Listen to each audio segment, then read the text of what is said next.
เขาย่างไปเขาย่างกลับพอดีเลยคำเดียวเลยคันว่าผมจำได้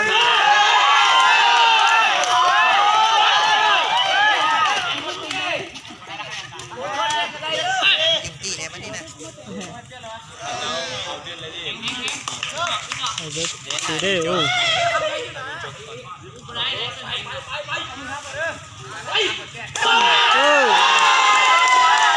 เส้นอะไรเจ้าเด้อสีใหญ่หรือสีน้อยแหนมมาเนี่ยน้อยสิ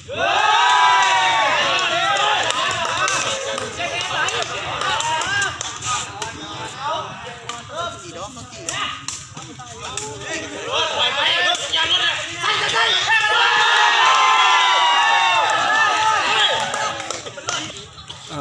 เห็นว่าหลากันโตน่ะไปเทนเลยไฟเล็ดเนอะ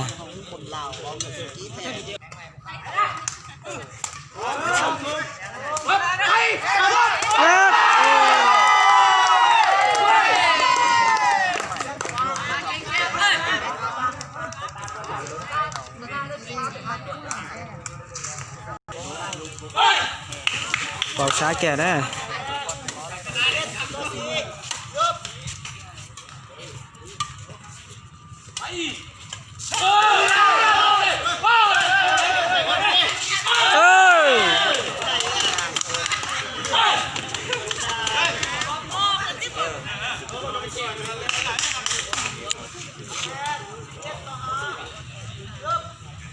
เราจะชุบไป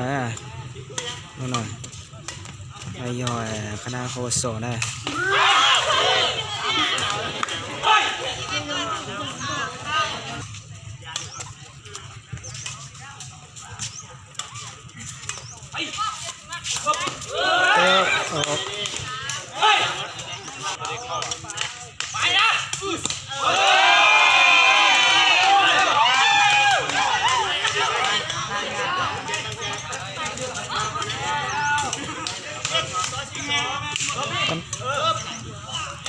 เซิร์ฟ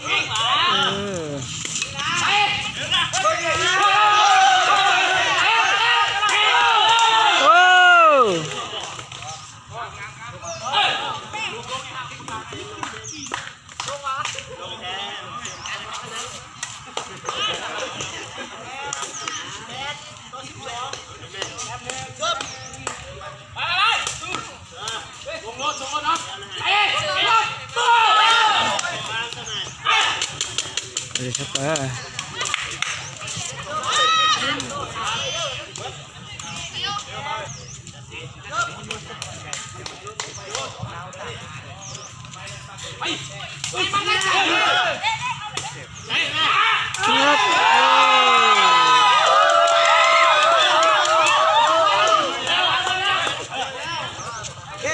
เก่ง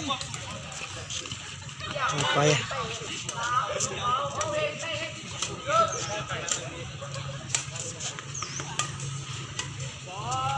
เซลแกนะอีกตัวแบบอีกตัว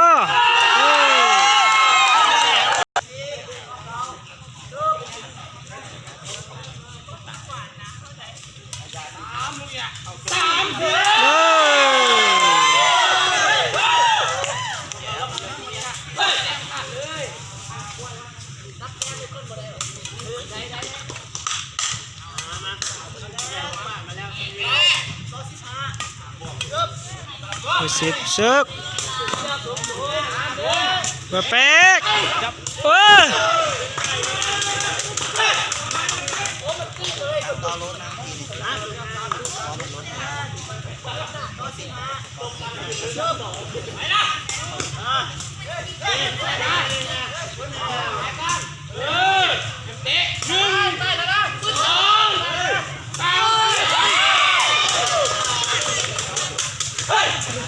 นี่พร้อม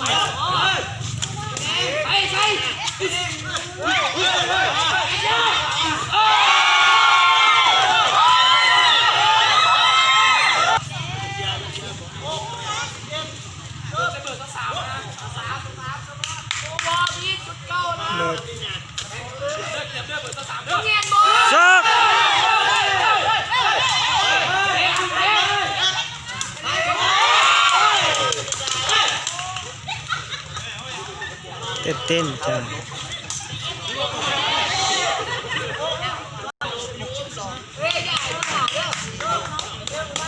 เอาจะชับไปcái này mà sẽ trông của nó đây chơi chơi hai ยอดบ่ได้ เข้าเกลาดอนะจะนั่นเลย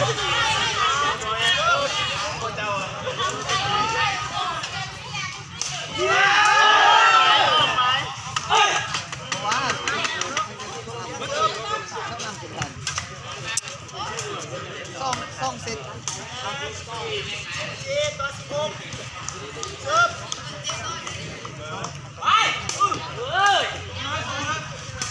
เบอร์เป็ก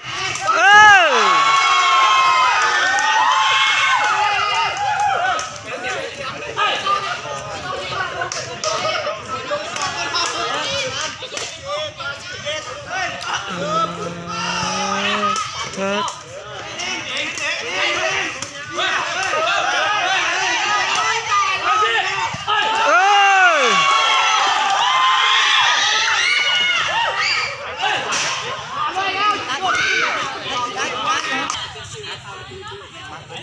เสิร์ฟ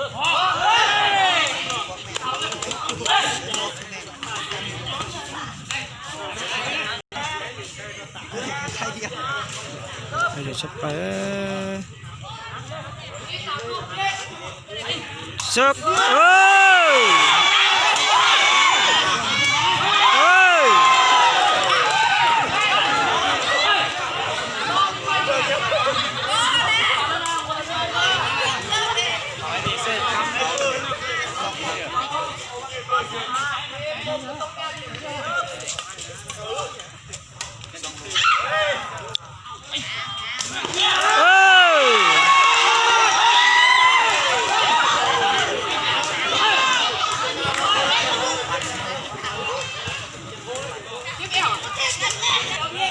คะแนนที่3 ต่อ 3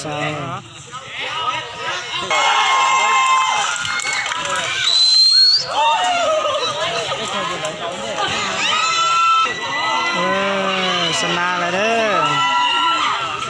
ยิงเกเลยหน่อยเด้อเดี๋ยวเราตัวเตะต่อนะบ่ฮ้องนะบ่ฮ้องนะบ่ฮ้องนะตั้งใจไว้บ่ฮ้องนะตาที่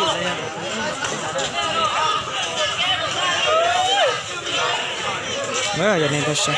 จังกันลองก็เจอจะลองก็ได้